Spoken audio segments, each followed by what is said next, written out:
right, guys, today I want to show you this Porter Cable 14-piece Forstner Bit Set. I bought this a few years ago. I was working on a project and I wanted to inset some T-nuts to attach drawer faces to a drawer box. And I needed a flat bottom hole for the T-nut to sit flush inside of. And I also wanted it to have a nice clean edge. And that was my first time ever using a Forstner bit set, and this is the one that I bought. And I just wanted to show you the difference between your standard drill bits and Forstner bits. Okay, now we have the case open. You'll see that we have sizes from 1/4 inch all the way up to 2 inches in diameter. You'll see here that I have a desiccant packet, like would come inside a box of tennis shoes. I recommend, if you have a humid shop like mine, to put one of those in all of your tool cases to suck up any moisture and prevent any surface rust. These have been in here for probably 3 to 4 years and there isn't any rust on them. They still look brand new, the ones that I haven't used. Okay, so if you go to the store, you're going to encounter several different types of drill bits. Here I have the varieties that I personally own. We have a twist bit index. I've got a 1-inch paddle bit, a 1-inch hole saw, and then a 1-inch Forstner bit from the set that we're showing. So a twist bit is probably what you're most familiar with as far as drill bits go. The problem with them is that this set and most sets only come up to a 1/2 inch. Anything larger is going to be more expensive and probably cost prohibitive unless you work in a machine shop and it's something that you need for drilling out metal. But for wood, there are other options. We've got a paddle bit or a spade bit, and this is going to have a sharp point that is going to help you center the bit on your mark. It's got these points on the edge that are going to cut the circle itself, and then it's got blades on this edge. It's a beveled edge, like almost like a knife blade, and that is going to hog out the material.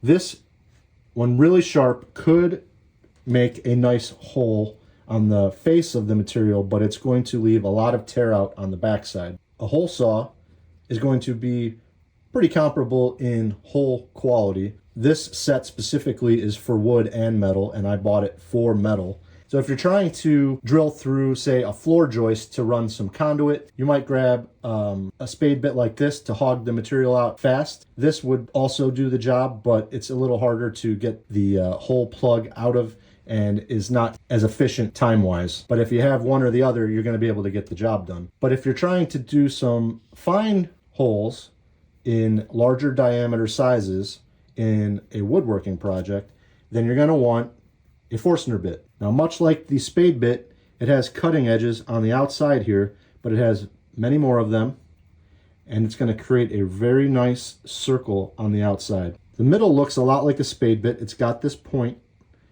that's going to keep it centered, and then it's got a beveled cutting edge all the way through the middle that's going to create a nice flat bottom. So let's get a piece of wood and drill 3 holes, 1 for each bit, and see which one looks the best. So I'm going to be using a drill press for these tests, and I want you to know that if you've got a drill press, underneath it's going to show the speeds at which you want to cut for the different diameter drill bit sizes. Now, the bigger the hole, the slower you want to cut. So on this list, it doesn't list 1 inch, which is what I'm drilling. So I need to be between 1700 and 1100.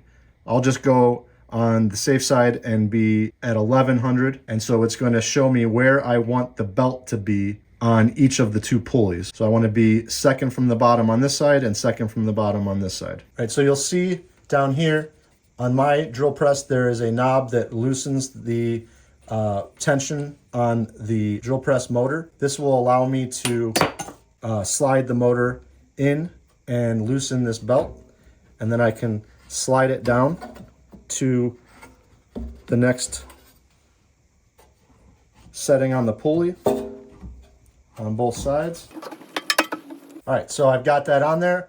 I am on the second from the bottom over here and the second from the bottom over here. I'm gonna put this knob back in, put some tension on the motor so that the belt won't slip off, and that should be good. All right, so I set up my drill press. I got the correct speed on the belts for the size bit that I'm going to be using. I have a scrap piece of wood. I have it marked out for the 3 holes that I'm going to be drilling. I put a fence clamp down on my table here so that I can have even depth across this way. And then you should always have a piece of scrap wood that's sacrificial underneath what you're drilling so that your bit doesn't go into the table of the drill press, and also to help with tear out on the back side of your workpiece. All right, so I'm gonna drill with the spade bit first.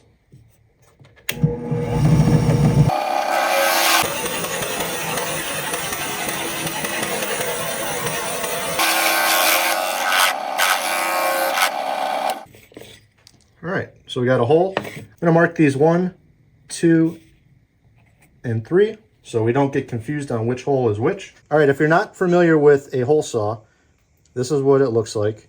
It has saw teeth, which is where it gets its name from. And it comes in a kit, usually. You can buy them individually, but you always need this. It's called a hole saw arbor, and it has a threaded part on the bottom, and the inside of the hole saw is threaded. This bit will keep the hole saw aligned and going straight and pulling the hole saw through the wood or the metal, whichever you're cutting with this type of tool. And so the arbor screws into the back of the hole saw, and now it's ready to be used.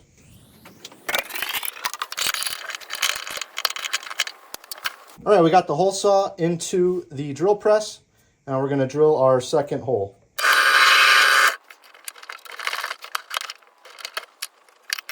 Okay, I had to raise the table up a little bit because the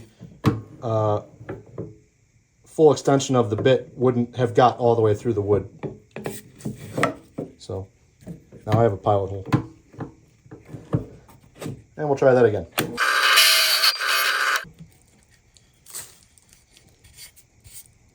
Okay, now we've got 2 holes. I'm going to do the Forstner bit next. All right, now we've got the Forstner bit chucked up into the drill press. Most people will recommend that you use a drill press with Forstner bits. It's not a requirement, but you want a nice straight hole, and the drill press allows you to have a perfectly vertical cut, whereas holding it with a hand drill is not going to be as easy. So, all right, we're going to drill the Forstner bit hole.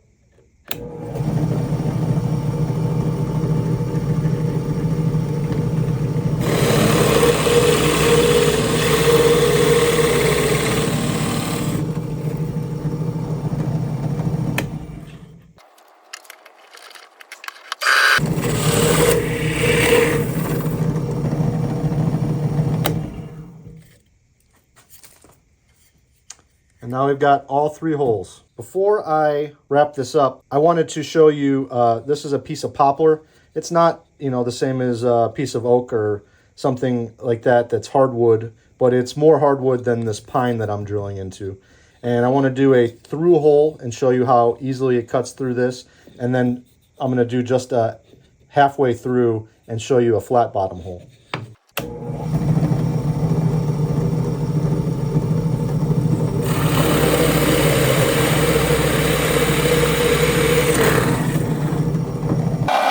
That was nice and easy.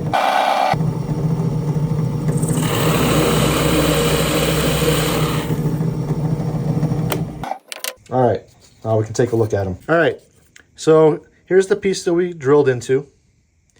And number 1 was the spade bit over here. And you can see that it made a pretty nice hole. There's a little bit of tear out on the edge. The inside is pretty ragged, but not terrible. On the back side, there's a fair amount of tear out. But again, this is not a bit that is designed for fine woodworking in any stretch of the imagination. So number 2, we got the hole saw. And this is what is the worst part of a hole saw, is it cut a pretty decent hole, but we have this plug down inside there. And what we're going to have to do is get out 2 wrenches, put one on the hex shank of the bit, and then put a wrench on this flat-sided part of the bit to crank it out. And then this plug will be able to come out. Otherwise, it won't fall out on its own. So that was hole number 2. And again, it had a pretty nice, better than expected. Now, I've never used this size bit out of my set, so it was brand new. Very minimal tear out on the edges here. The inside of the hole is even pretty smooth. It's not perfect. Got a little orange paint transfer, maybe some burning over there. Lots of tear out on the back side. And again, we used a backer board, so that minimized the tear out a little bit. There'd be a lot more if we didn't have that board there. But it didn't do a terrible job. Now, here's the Forstner bit. This is what it looked like right after using it. A little bit of some wood in there, but that'll come out, no problem. Nice and easy. And it's ready to use again. You can just keep going. And let's take a look at the hole. Now that is almost perfect. There's a little bit of something there. Now this is a soft wood, so it's not, it's possible that it's not going to be perfect and you're going to get a little bit of tear out, but that is the nicest hole. You can see all 3 of them. The inside cut, how smooth it is with the Forstner bit. And then for tear out on the back, there's still some, but comparing to all 3, spade bit, hole saw, Forstner bit, it's the nicest looking. Now, these aren't always what you're going to use for drilling through holes. You're not going to grab a Forstner bit to drill through a floor joist. This is for making nicer holes in your woodworking project. Now, if you needed to come through both sides and you didn't want any tear out, you'd probably want to take the time to drill a pilot hole all the way through and then drill halfway through from one side, flip it over, drill from the other side, meet in the middle, and then you'll have this nice, perfect circle on both sides. All right, now this is the piece of poplar that I drilled through, and you'll see that it left a nice circle in the edge. And on the back, it did have some tear out. And like I said, you probably want to come from both sides if you needed to have perfect holes on both. But the inside of that hole is nice and smooth. It's almost sanded smooth. It's so nice in there. There's no ridges. And then here's the flat bottom hole.